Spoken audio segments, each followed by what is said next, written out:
안녕하세요. 김대복 대표입니다.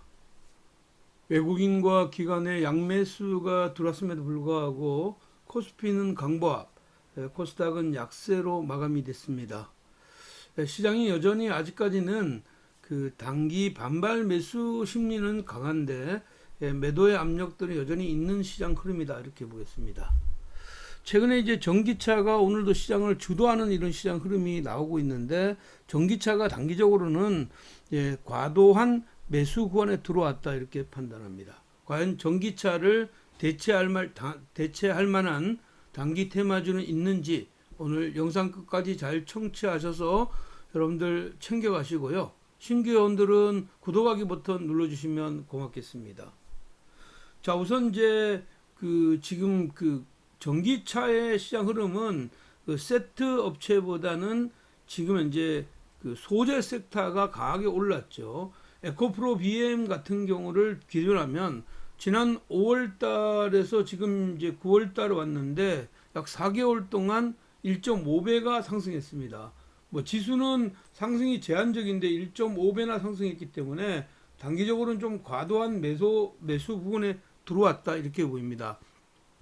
아직까지 시장의 어떤 성장의 모멘텀이 모두 반영되진 않았지만 지금 시장이 이격을 확대한 이런 상황이기 때문에 이것은 기본적으로 추가적인 매수에는 조금 부담스럽다. 그래서 이 전기차를 기본적으로 대체할 테마는 지금 있느냐 이렇게 보면 단기적으로는 한 2개 정도가 있다 이렇게 보겠고, 지금은 에코프로 BM 같은 경우에는 현재 42만 원대가 단기적인 저항이라고 판단하게 되면 위로 내일도 한 번 더 올라오는 그 자리는 매도의 자리이지만 아래 기울기 조정을 충분히 잡았을 때 매수의 관점에서 접근하는 전략이 필요하겠고, 그러니까 에코프로 BM을 제외한 대부분의 이제 다른 양극할 물질 같은 경우는 순환매로 돌려서 들어올 수는 있어도 고점 갱신에는 좀 부담스러울 거다 이렇게 보겠습니다.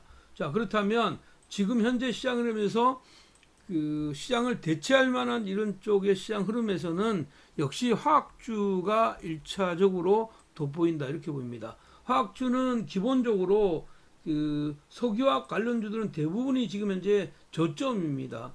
금년도 3월 달에 단기 고점을 만들고 급락한 다음에 지금 오늘 처음으로 뜨는 이런 흐름이었거든요. 최근에 이제 중국의 석탄 가격이 급등하고 있습니다. 뭐 석탄 가격이 급등한다는 것은 결국은 경기 활성화에 대한 기대감이 앞서는 것이고, 중국의 지표들 같은 경우에는 지금 현재 물가 지수가 같이 동반 상승하고 있는 상황이기 때문에 여전히 신뢰성 있는 이 상승이다. 그렇지만 중국의 석유화학 관련주들은 상대적으로 석탄 가격이 상승하게 되면 코스트가 높아지는 이런 시장 흐름이기 때문에 우리처럼 에틸렌을 사용하는 이런 쪽의 석유화학 제품 관련주들은 오히려 상대적인 반사 이익에 대한 기대감이 있다 이렇게 봅니다. 주가도 많이 빠졌고 지금 현재 이런 모멘텀도 돈다면 여기에 지금 현재 시장 흐름은 위로의 변화는 추가적으로 나올 수 있다. 물론 이제 롯데케미칼만 나오는 것이 아니라 대한유화나 하나솔루션 같은 경우에도 동일하게 돌아설 수 있는 여건을 갖췄다 이렇게 보니까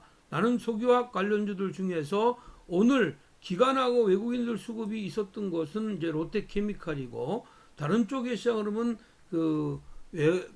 한쪽은 수급이 들어왔는데 한쪽이 들어오지 못했다. 그렇지만 이쪽의 시장 흐름들은 단기적으로는 메리트가 있는 시장이다 이렇게 보겠습니다.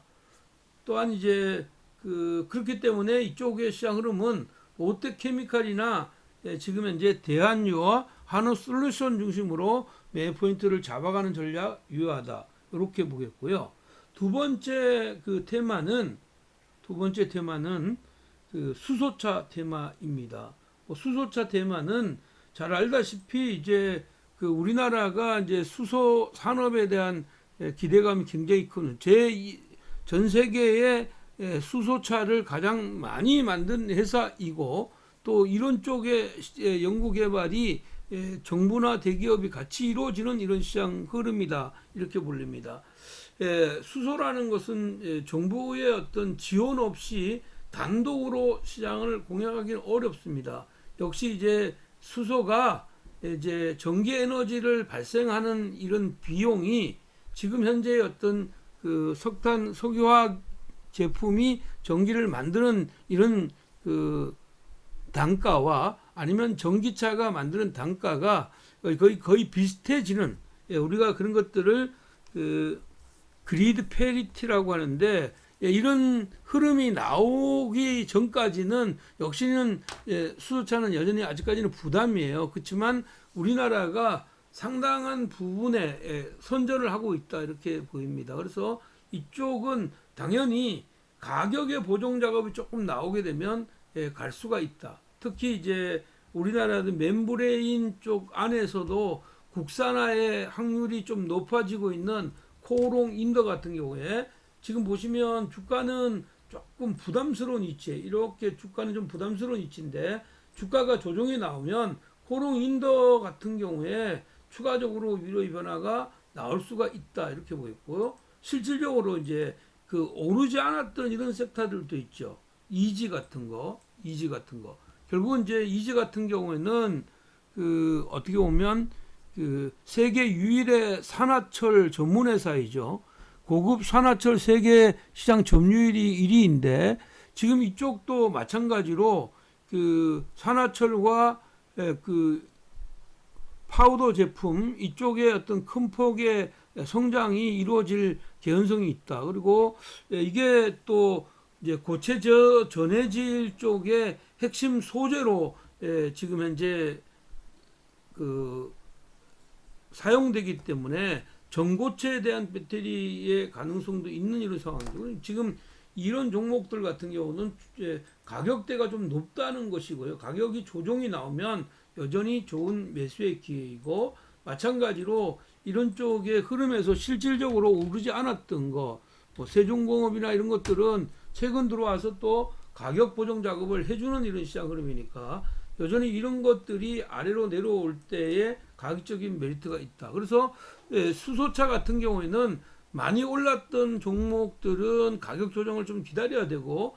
이렇게 먼저 선조정 받았던 종목군들, 세종공업 같은 경우에는 만 원대 초반을 노려보는 이제 수소차 공략 전략이 필요하겠고, 수소차는 개별 종목을 공략하는 것도 좋지만 지금 현재 대기업의 지주회사들 SK나 코오롱, 하나 뭐 이런 지주회사들을 공략하는 것도 가격적인 메리트가 있다 이렇게 보겠습니다. 자, 오늘은 지금 현재 전기차, 그리고 그 전기차 중에서도 소재 섹터를 대체할 만한 테마 두 가지에 대해서 알아봤습니다. 여러분들 오늘 내용이 여러분들 마음에 흡족했다면 여러분의 사랑스러운 댓글 기다리겠고요. 또 여러분들의 많은 성원, 그리고 또 여러분들이 구독하기, 좋아요 버튼 많이 눌러주시면 고맙겠습니다. 여러분, 내일도 성공 투자 이끄시기 바랍니다. 사랑합니다.